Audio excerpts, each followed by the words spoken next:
bu oilani sizga omonat topshirdik Xurshid aka. Bizga ham kelganingiz yo'q mana bu yerga. Qarang, Alloh o'zi yetaklab keldi.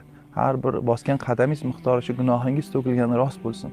Har bitta qadamingiz miqdoricha ajr va savoblar yozilgani rost bo'lsin. Ota-onangizdan Alloh rozi bo'lsin. Mana shunday go'zal farzand tarbiya qilganlari uchun va bunday saxovatli, ibratga arzigulik insonlarimiz, boylarimiz ko'paysin azizlar. Men ishonchim komilki hozir Xurshid aka bu bilan to'xtab qolmaydilar. Bularning ta'minotini ham otaliqqa olib, bulardan har doim xabardor bo'lib turadilar. Chunki bundan oldingi ishlardan ham biz xabardor bo'lganimiz uchun bu gapni aytyapmiz. Bularni davolating Xurshid aka. Mana jigarlari ham seroz ekan. Hozir ikkita qizcham bor.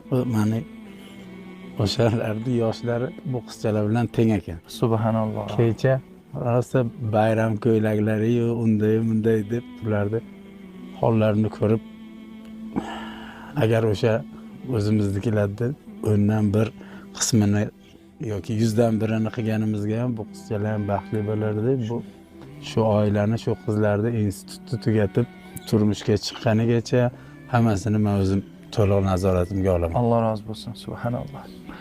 Alloh rozi bo'lsin. Bu kishi Samarqandning eng ko'zi ko'ringan boylardan. Biz atayin bu kishini iltimos qilib olib keldik. Ismlari Xurshid aka, yaqindan tanishib oling. Bularni duo qiling. Vaqf jamoat fondini safida xizmat qilayotgan minglab, millionlab insonlar bor. Butun yurtimiz bo'ylab befarq bo'lmagan insonlar bor. Ularning haqqiga duo qiling. Bu ishlarimiz bardavom bo'lsin. Xudo xolisa yaxshi bo'ladi. Qizlarim mana uylarni ta'mirlab beramiz, go'zal bo'ladi. Bu kishi endi sizlarga ota o'rnida ota bo'ladilar. Xurshid aka, otajon desanglar ham bo'ladi. Bular xursand bo'ladilar bundan. Onajonni davolatamiz. Inshaalloh nimaiki kerak bo'ladigan bo'lsa qilamiz sabablarini. Hindistonga yuborish kerak bo'lsa Hindistonga ham jo'natamiz. Xursandmisizlar?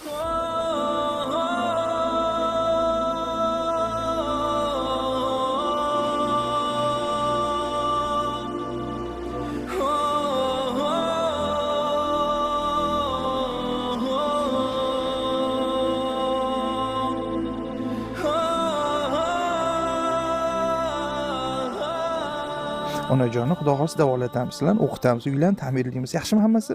Xursandmisiz? Mashalloh. Bularni ko'p bora e'tibor berganman, kelganimizda qo'rqib turgan bir ichlarida odamlardan nima edi?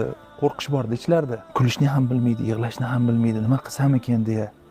Ana shu ishiga bir nima edi? Uverence deydi kurslarda. Shijoatni, hayotga muhabbatni, ishonchni paydo qiladigan aslida mana shu imkonlarimiz ularga ham qo'llarini ushlab turib, "Men seni yoningdaman qizim, egilib qolma, bukilib qolma, birgalikda yenganmiz" degan bitta daldada. Bugun siz shu daldani berdingiz, shunga sababchi bo'ldingiz. Siz hammangizlar bizni ko'rayotganlar, mana shunday daldaga imkoniyatingiz bor.